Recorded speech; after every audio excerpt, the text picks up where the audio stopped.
yang kita tahu nih apa-apa dikait-kaitin sama stunting. Terus kemarin Pak Jokowi marah-marah juga gara-gara stunting. Dia nanya kerdil gara-gara stunting. Emang boleh ya se-stunting itu? Gimana sih Mbak? Gimana? Stunting sendiri kan kondisi di mana tubuh mengalami gagal tumbuh akibat kekurangan gizi kronis yang menyebabkan tumbuh kembang baik itu tinggi badan atau berat badannya tidak sesuai dengan pada usia-usianya.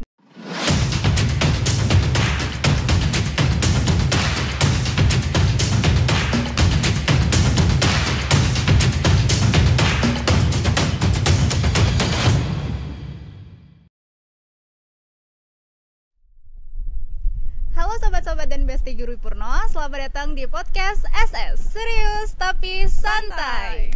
Nah, pada sore hari ini yang berbahagia banget dan cerah banget ya, alhamdulillah Mbak. Apa kabar Mbak Salsa? Oke, kabarnya baik banget. Oke, sesuai dengan klaim kita nih di awal, yaitu serius tapi santai. Emang seserius apa sih hari ini? Kita mau ngomongin apa sih Mbak Salsa? Kita bakal ngomongin apa ya? Kita bakal ngomongin tentang stunting. Oke, stunting. Stunting bareng sama Duta Genre Favorit Jawa Timur kita. Oke, tepuk tangan. Oke. Sebelumnya kita mungkin mau perkenalan dulu kali Kak ya gitu. Boleh. Mungkin teman-teman juga agak asing gitu nih siapa gitu kan gitu. Oke, perkenalan dulu dari aku Resti Novitasari dari mahasiswi Ilmu Kesehatan Masyarakat Universitas Negeri Malang. Dan juga di samping aku ada Duta Genre Favorit Jawa Timur 2023. Oke, silakan atas nama siapa Mbak Cantik? Halo semua, perkenalkan namaku Salsa Rahmatul Pratiwi, bisa dipanggil Salsa dan merupakan Duta Genre Favorit Jawa Timur tahun 2023. Dan bukan kebetulan juga sih, memang tinggalnya di Kota Batu gitu. Bener banget. Nah, hari ini kita akan tergenre-genre nih selama beberapa menit ke depan ngobrolin tentang stunting. Nah, stunting itu sendiri kan yang kita tahu nih apa-apa dikait-kaitin sama stunting. Terus kemarin Pak Jokowi marah-marah juga gara-gara stunting. Dia nanya kerdil gara-gara stunting. Emang boleh ya se-stunting itu? Gimana sih Mbak? Gimana sih? Sebenarnya nggak boleh ya kalau se-stunting itu. Nggak boleh ya. Nah kan kalau ngomongin tentang stunting sendiri kan kondisi di mana tubuh mengalami gagal tumbuh akibat kekurangan gizi kronis yang menyebabkan tumbuh kembang baik itu tinggi badan atau berat badannya tidak sesuai dengan pada usia-usianya. Nah, biasanya itu kan terjadi di 1000 hari pertama kehidupan, yaitu ada di 270 hari, itu atau 9 bulan pertama dalam kandungan, 365 hari pertama dan 365 hari kedua, atau bisa dikatakan juga di bayi usia 2 tahun, di bawah 2 tahun gitu. Jadi memang stunting memang menjadi masalah yang saat ini menjadi fokus ya, entah itu pemerintah ataupun pemerhati kesehatan, karena memang dampaknya berkepanjangan gitu. Oke, bener banget. Jadi sesuai sama apa yang dikatakan Mbak Salsa tadi, bahwa stunting itu kondisi gagal tumbuh ya teman-teman sekalian, bahwa ternyata memang ada standarnya sendiri, itu lebih ke tinggi badan. Tinggi badan per usia itu lebih rendah daripada teman-teman seusianya. Itulah yang membedakan antara stunting dan kekurangan gizi pada balita gitu. Pada baduta pada khususnya ya, karena sebenarnya baduta itu yang paling bisa diperbaiki kondisi gizinya. Nanti kalau udah di atas 2 tahun nanti ya sudah tidak, ya mungkin lebih sulit ya teman-teman sekalian, seperti itu. Oke. Kemudian nih Mbak, setelah kita tahu kita harus ngerti apa tentang stunting, terus sebenarnya kita tuh harus ngapain sih kita sebagai remaja ya, kita menurut BKBN kita remaja sampai usia 24 dan belum menikah. Masih remaja. Oke. Sebagai remaja ini nih kita harus tahu apa sih, sengerti apa sih tentang stunting. Terus buat apa sih ada tagline di genre tuh, ada hashtag remaja tangguh lawan stunting. Kan remaja ya, kan masih jauh gitu. Kayak apa sih Mbak, gimana sih gitu. Nah ngomong-ngomongin soal remaja ya, remaja kan usianya 10 sampai 24 tahun dan belum menikah. Nah, ngomongin remaja kan usianya 10 sampai 24 tahun dan belum menikah nih menurut BKKBN. Yes, betul banget. Kenapa sih kok di remaja ini perlu atau penting banget tahu tentang stunting. Iya. Nah, karena ternyata dari remaja ini bisa banget mencegah dari adanya stunting. Nah, contohnya di remaja putri, nanti kan yang menjadi calon ibu ya kan, calon pengantin juga nih. Yes, Nah, calon apalagi kalau pengantin. perempuan tiap bulannya kedatangan tamu nih. Nah, kedatangan tamu atau menstruasi ini biasanya kan remaja putri ini rawan terkena anemia. Yes, betul Nah, banget. anemia ini yang menjadi salah satu faktor nanti dapat menyebabkan adanya stunting. Nah, oleh karena itu, kenapa remaja kok perlu atau mengetahui informasi tentang stunting? Itu contohnya di remaja putri ini biar salah satunya bisa menjaga asupan gizi yang masuk, terus juga mengkonsumsi tablet tambah darah juga kan memang penting juga nih. Nah, mungkin itu. Nah, kalau dari Mbak Resti nih sebagai mahasiswa ya, mahasiswa kesehatan masyarakat, gimana menurut Mbak Resti Oke, sendiri? bener banget, aku setuju banget sama yang dikatakan sama Mbak Salsa terkait dengan adanya anemia yang juga tidak hanya bahaya buat kita, tapi juga bahaya buat generasi-generasi selanjutnya kita gitu. Apalagi kita sebagai calon mamah ya, calon ibu ya. Calon ibu. Mungkin untuk sekarang short termnya kita belum kerasa deh kayak apa sih gitu. Mungkin sebenarnya anemia juga bisa sih teman-teman kerasa kayak lebih letih, lesu, lunglai, 5L ya. Iya, Letih, lesu, lunglai. Lalai. Iya, lalai gitu. Jadi daripada nanti otak reconnecting gitu, mendingan kita cegah mulai dari sekarang dengan cara bener banget mengkonsumsi tablet tambah darah dan juga makanan-makanan yang juga mengandung zat besi teman-teman. Nggak harus mahal banget, yang penting nutrisinya tercukupi kayak gitu sebenarnya. Oke, terus dengan adanya TTD ini aku udah nyinggung nih tadi terkait dengan makanan. Iya, Nah, benar-benar. karena TTD itu kan sebenarnya suplemen yang masuk dari luar tubuh Iya. kita dan apa ya, lebih makanan-makanan tambahan gitu ya sebenarnya, suplemen-suplemen tambahan. Nah, sebenarnya untuk gizi seimbangnya remaja tuh harusnya kayak apa sih, Mbak? Nah, kalau dulu kita mungkin kenalnya 4 sehat 5 sempurna nih. Nah, sekarang itu namanya ganti jadi isi piringku. Nah, di isi piringku jadi selain ada karbohidrat, itu ada juga protein, terus ada buah-buahan sama lauk pauk. Jadi memang asupan gizi yang masuk ke dalam tubuh itu memang penting banget, khususnya dari remaja. Karena ya itu tadi, kita bisa mencegah stunting yang dimulai dari remaja. Tidak hanya konsumsi tablet tambah darah untuk mencegah anemia, tapi juga dengan asupan gizi yang masuk ke dalam tubuh itu juga penting gitu. Ya, bener banget. Jadi ya emang stunting itu perlu perbaikan dari semua hal ya sebenarnya, terutama dari asupan gizi, tidak hanya dari anaknya juga, tapi juga dari orang tuanya nih. Jadi orang tuanya tuh sebisa mungkin bisa mempersiapkan gitu ya Kak, apalagi kalau stunting kita katakan tadi adalah tubuh yang lebih pendek, berarti butuhnya akan lebih asupan protein yang lebih. Seperti itu sebenarnya nggak cuma butuh di anak-anak doang, tapi di kita ya sebenarnya sebagai mahasiswa, apalagi biar kayak lebih lebih balance ya lebih balance kehidupannya gitu, kayak gitu. Nah, sebenarnya ada nggak sih Kak resikonya tuh sekarang tuh kita lihat aja deh kayak gimana di media sosial ataupun di berbagai media-media yang lain tuh sekarang tuh mulai ini ya, gaya-gaya kedekatan antara lawan jenis tuh kayak mulai agak takut banyak ya. normalisasi yang agak bablas gitu. Jadi kayak apa ya, kadang mungkin sebenarnya kita anggap itu tuh dulu tuh kurang wajar gitu, tapi pada akhirnya sekarang tuh jadi kayak lebih dinormalisasi. Bener banget. Mungkin gara-gara apa ya, globalisasi juga, tapi apapun yang terjadi, apapun pengaruhnya kan kita juga tetap harus punya pendirian kita ya, harus bisa memfilter juga, membentengi diri. Betul banget. Terus gimana sih Kak tanggapannya kalau misalnya dikatakan kenakalan remaja atau kelakuan remaja saat ini tuh ada hubungannya loh dan beresiko tinggi loh buat stunting, gimana tuh? Oke, menanggapi itu, nah ini kan juga ada hubungan dengan genre nih. Yes, nah, bener banget. Di genre sendiri kan tagline-nya atau yang paling mendasar mungkin sering didengar ada salam genre. Yes. Nah, di salam genre kan memang ada apa ya, menjadi triad KRR ya. Yes. 3 resiko ancaman dasar kekerasan seksual pada remaja. Salah satunya ada pernikahan dini, seks pranikah, nafsa, dan juga sekarang ada terorisme. Yes. Nah, dari ini kan memang masalah dasar banget. Makanya kenapa sih kok dari remaja harus merencanakan hidupnya, terus harus merencanakan kehidupan berkeluarganya, terus hubungannya sama stunting. Ya, memang tadi pernikahan dini bisa dicegah. Contohnya sekarang ada usia ideal menikah juga, yes, ya kan, 21-25.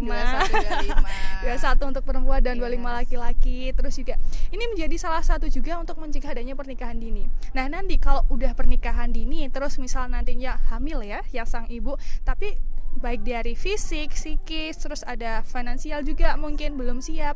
Nanti takutnya apa? Pas ngandung asupan gizinya kurang. Nanti anaknya stunting. Nah, benar, Terus benar. juga dari fisiknya juga belum siap. Nanti juga ada hubungan juga beresiko stunting kan, jadi memang berhubungan. Makanya kalau melihat kayak di sosial media ataupun secara langsung remaja-remaja yang sudah mulai apa ya, mungkin sudah kalau ke lawan jenis itu ya sudah berlebih, mungkin itu agak apa ya, sedih juga lihatnya, karena itu bisa menjadi salah satu penyebab stunting juga karena masuk ke dalam tadi persiapannya entah dari fisik, psikis maupun yang lainnya. Iya, gitu. bener banget teman-teman sekalian. Makanya tadi di genre ada tagline 21 25. Walaupun secara undang-undang sebenarnya 19 tahun udah sudah boleh. boleh, 19 iya. udah boleh gitu.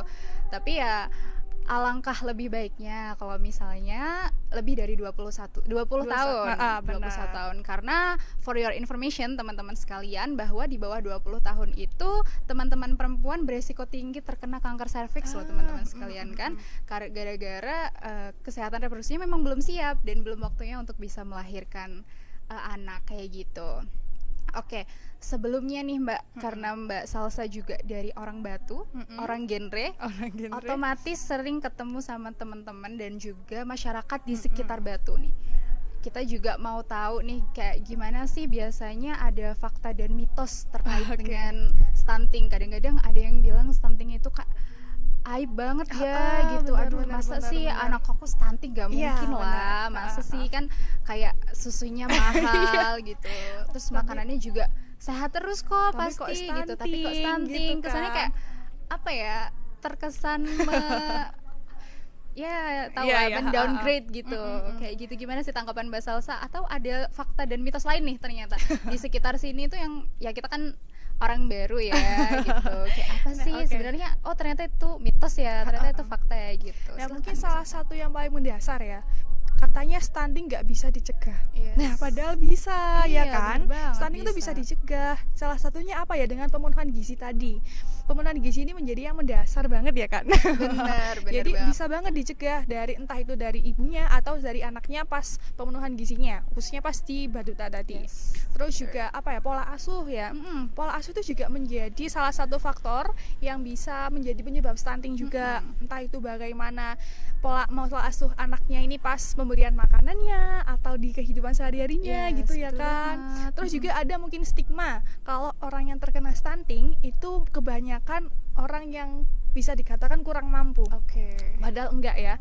Semua kalangan pun bisa anaknya terkena stunting, itu bisa. Makanya dimulai dari kita nih, khususnya dari remaja, yuk kita persiapkan diri untuk mempersiapkan kehidupan berkeluarga agar mencegah dari stunting itu sendiri. Iya, gitu. bener banget. Dengan adanya fakta dan mitos tadi tuh sebenarnya kita tahu banget stunting itu selain juga tadi berdampak pada usia anak-anak pada saat anak-anak, juga nanti masa depannya nih. Iya, Gara-gara karena kan masa berkepanjangan, bener nggak banget. langsung ya kan. Apalagi juga masa depan kita juga ditanggung sama anak-anak itu Iya, kemudian benar. gitu. Masa mau sih gitu generasi yang mau memegang kehidupan bernegara kita tuh jadi downgrade gitu. Iya, Kayak bener banget. gitu.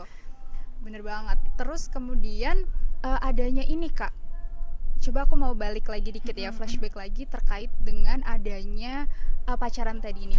Nah, pacaran itu kalau di genre nih, kebetulan juga genre juga saya. Genre banget. Iya, jadi hari ini tergenre-genre itu bener Genre-genre. ya. Jadi ada KNPI ya. Jadi kissing, necking, petting, dan intercourse gitu. Kadang-kadang ada orang yang kayak udah ngerasa aduh nggak apa-apa lah gitu. Pada akhirnya dia ternyata terjadi adanya sex emergency nih. Kita suka bilang sex emergency karena sex emergency gitu kan. Adanya kecelakaan. Atas itu ternyata nggak hanya berdampak atau berimplikasi terhadap masa depan dari orang tuanya aja, tapi juga dari kesehatan anak-anaknya, dan ternyata berimplikasi pada stunting tuh. Gimana tuh Mbak Salsa? Nah, mungkin untuk menjauhi itu ya, mungkin lebih baiknya kita melaksanakan atau mengikuti namanya 5 transisi kehidupan nih. Yang pertama ada menempuh pendidikan, yang kedua ada mencari pekerjaan, yang ketiga hidup berkeluarga, yang keempat hidup bermasyarakat, dan yang kelima ini yang paling penting banget, ini menerapkan pola hidup yang bersih dan sehat. Nah mungkin dari 5 transisi ini lebih baiknya kita mengikuti nih, biar apa? Ya kita bisa menghindari hal-hal yang tidak diinginkan tadi. Nah misal yang pertama kita fokus ke menempuh pendidikan. Nah kalau kita menempuh pendidikan dulu terus kita lanjut ke mencari pekerjaan, kan kita gak lompati stepnya ya. Misal kalau kita melanjutkan pendidikan langsung ke nikah, terus kita melompati step yang ini, kan jadi kayak agak rugi juga nggak sih ya kayaknya ya. Soalnya memang ada transisinya, ada tahapan-tahapannya, ada baiknya kalau kita mengikuti transisi itu. Yes, gitu. Betul banget. Di satu sisi ada yang dia dikatakan bahwa anak-anaknya nikah dini, tapi juga di sisi lain ada juga yang trust issue nih Kak, buat nikah. Kadang-kadang juga kayak jadi takut sekarang, ya. Iya bener banget. Kayak kasus perceraian yang kita tahu ya, kayak ada aja di TikTok juga banyak banget yang kayak selain dispensasi nikah yang tinggi, tapi perceraiannya pun juga tinggi makanya gitu. Jadi agak takut ya. Karena di Jawa Timur juga termasuk tinggi banget teman-teman sekalian, bahwa dikatakan tadi Mbak Salsa dispensasinya nikah juga banyak banget gitu. Di bawah 19 tahun pada masih mau nikah, padahal 19 tahun kita bisa main-main ya kan, kita bisa healing template CapCut JJ ya gitu, tapi udah mikirin untuk mengedit kehidupan berumah tangga gitu. Oke, gimana nih menurut Mbak Salsa adanya trust issue ini, kira-kira ada implikasi juga nggak sih? Nah kalau menurutku sendiri ya, dari yang trust issue ataupun ada pernikahan dini memang ada dampak negatif dan positifnya ya. Nah ada yang memang mungkin bisa merencanakan lebih dari adanya kasus perceraian yang banyak, itu merencanakan lebih lagi mau dibawa kemana sih kehidupan kedepannya. Ada juga yang malah kepengen. Betul banget. Nah makanya itu untuk merencanakan itu, nah salah satunya ya ini nih, karena ini genre ya bisa banget nih menjadi generasi berencana. Nah salah satunya ikut PIKR ya kan. Nah mungkin kalau di desa kelurahan, di sekolah ada kan PIKR, itu bisa banget join. Nah karena apa? Kita bisa merencanakan kehidupan berkeluarga kita dari remaja, khususnya kalau kita ngikuti PIKR. Betul banget.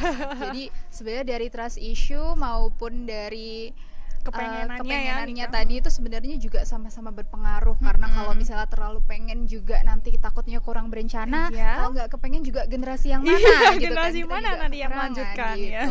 Oke, jadi kesimpulannya yang kita dapat teman-teman sekalian dari obrolan santuy kita hari ini adalah bahwa stunting itu seperlu itu, bahwa stunting itu sepenting itu untuk kita tahu dan sepenting itu untuk kita atasi mulai dari sekarang. Bener banget. Terus kemudian juga kita nggak bisa cuma jagain BKKBN ataupun dari pemerintah gitu ya, kalau kitanya sendiri nggak bergerak gitu. Jadi kita harus punya first move yang baik, yang terencana, dan juga yang udah terstruktur. Seperti itu teman-teman sekalian, terima kasih sudah bersama kami di podcast acara SS Serius Tapi Santai di Desa Giriporno tentang stunting. Untuk episode selanjutnya mungkin kita akan lanjut ya Kak ya untuk membahas terkait dengan pernikahan dini seperti itu. Oke, terima kasih teman-teman semuanya. Selamat sore. Oke, mungkin belum menutup nih Kak. Ada salam genre. Iya benar. Gimana kalau kita salam dulu? Nanti aku pimpin ya. Boleh. Oke. Salam genre. Salam remaja genre. Sehat, cerdas, ceria. Genre Indonesia, saatnya yang muda yang berencana.